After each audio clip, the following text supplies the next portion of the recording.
Ever thought about Bitcoin, you know, being protected, like under the First Amendment? It's Right. kind of wild, right? Yeah. But it's a serious argument that's being made right now.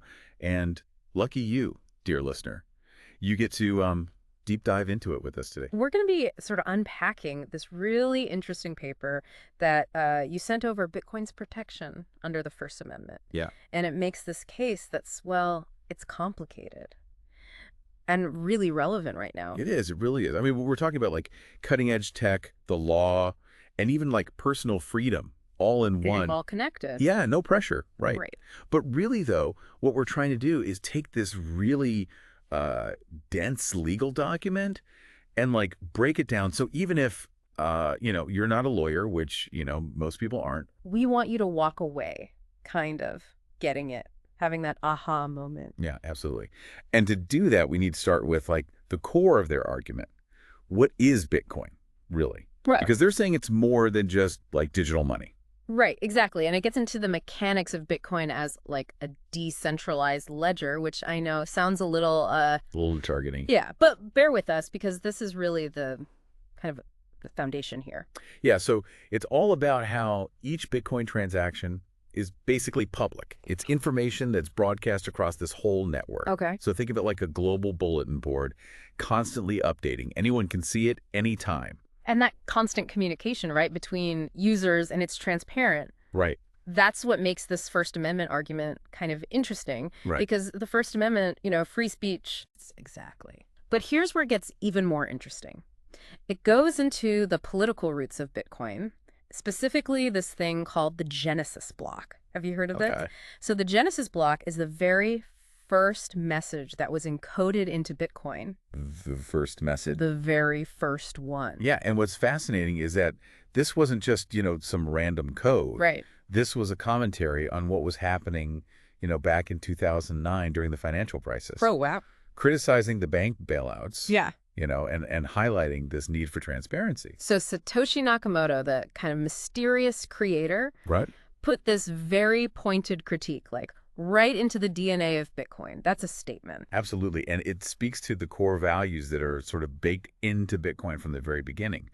Individual liberty, transparency, resisting control, right, from these centralized authorities. Yeah. And so for a lot of people, using Bitcoin isn't just about the tech. It's a way to kind of protest Yeah. how the system works. Like opting out, maybe giving a, digital middle finger, Right. which brings us to unfortunately, to the global crackdown. Right. Because, the powers that be, not always happy with that middle finger. Right.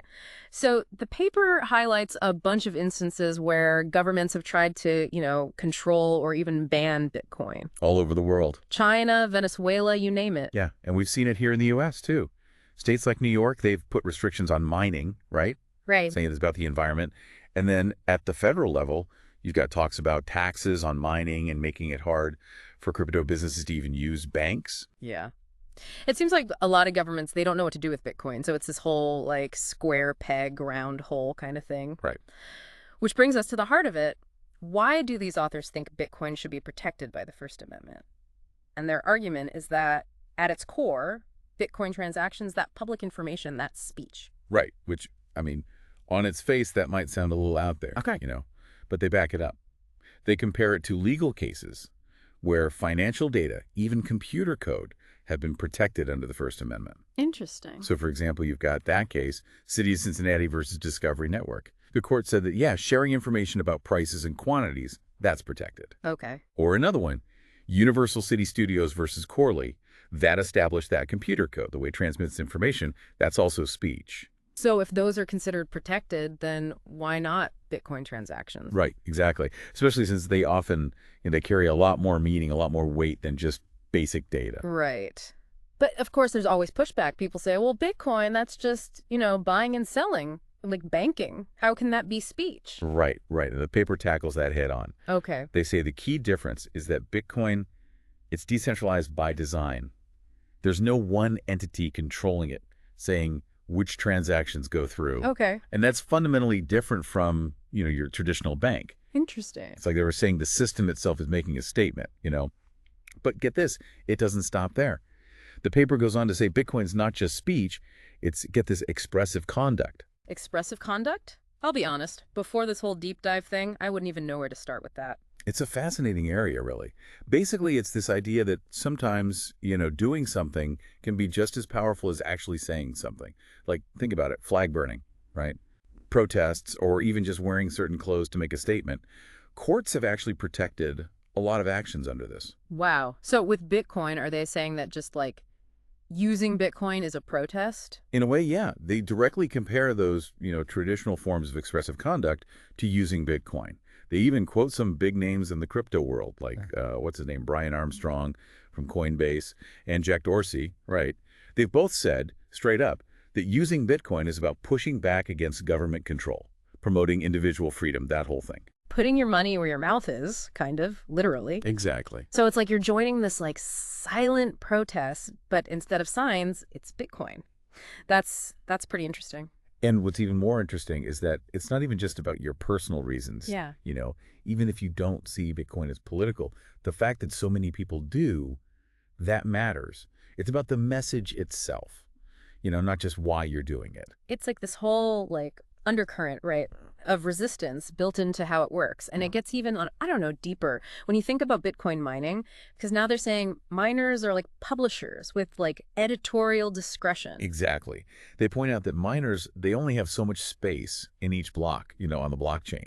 So they have to choose which transactions go first. And those choices, they're saying that's a form of speech. So it's like choosing what goes on the front page of a newspaper or gets boosted on social media, deciding what everyone sees.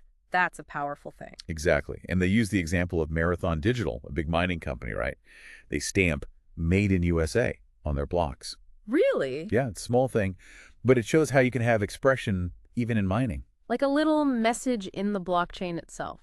It really makes you realize it's not just like ones and zeros, but wait, there's more.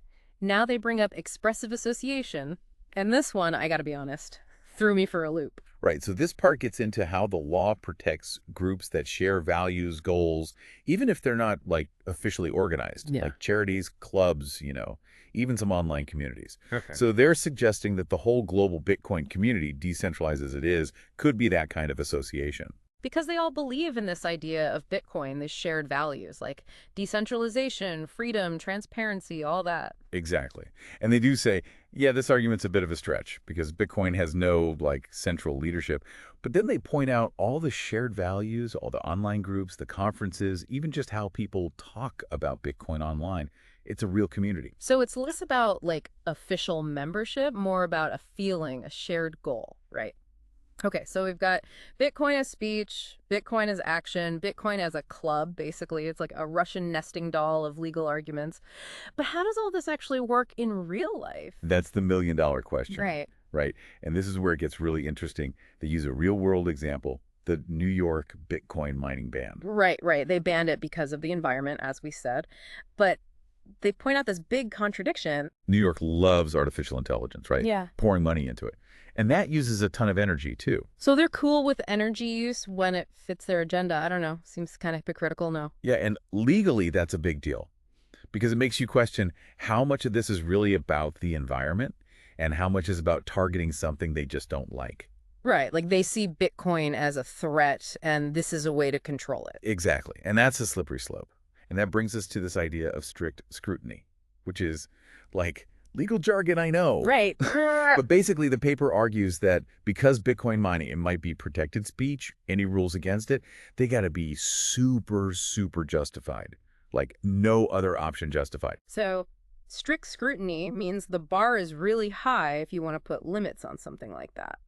Interesting. So in this case, are they saying New York doesn't clear that bar? Yeah, they say shutting down a few mining operations in New York, it's not gonna like save the planet, especially when you consider all the other stuff that uses tons of energy and gets a free pass. It's kind of selective, their concern. Right, and that's the point. They're saying this whole thing seems more about controlling a technology they don't like than actually protecting the environment. Wow. So if we take a step back, then this is bigger than just Bitcoin miners in New York, right? Way bigger. This is about how we think about free speech online. Can a decentralized network, something like Bitcoin, really be a group, legally speaking? Where's the line between, just doing business and having your speech protected, especially in the digital world? These are big, complicated questions, but whatever happens in this case, it could have huge implications, not just for crypto either. So Bitcoin is shaking things up, not just with money, but with the law, too. Exactly. It's making us rethink some pretty fundamental stuff about how we categorize and regulate things online. And what's at stake, it's not just about this one technology. It's about protecting free expression, as the world changes around us. Which I guess leads to the question everyone's asking, why should I care? Let's say I'm not, like, super into Bitcoin. What's the takeaway for me? Here's the thing. Today it's Bitcoin, right? Tomorrow it could be some other tech, some online community that, someone in power decides is a problem. If they can restrict one form of communication because of what's being said or who's saying it, where does it end? We can't take our freedoms for granted in the real world or online, and we got to pay attention to these fights. There's a lot on the line. So the digital world, it's just as important as a physical one when we're talking about free speech. That's something I'm definitely thinking about after this deep dive. Makes you wonder what other legal battles are coming, as tech keeps changing and pushing boundaries. Oh, absolutely. This is just the beginning. This paper, it brings up more questions than it answers, but sometimes asking the right questions is the most important thing. I like that. So listener, think about this. This paper says using Bitcoin can be a protest, but only because that's how a lot of people see it. If that matters legally, what other examples can you think of where how we view something, even technology, might change how it's treated under the law? Something to ponder. And on that note, thanks for joining us for this deep dive into Bitcoin and the First Amendment. It's complicated stuff, but hey, that's why we're here.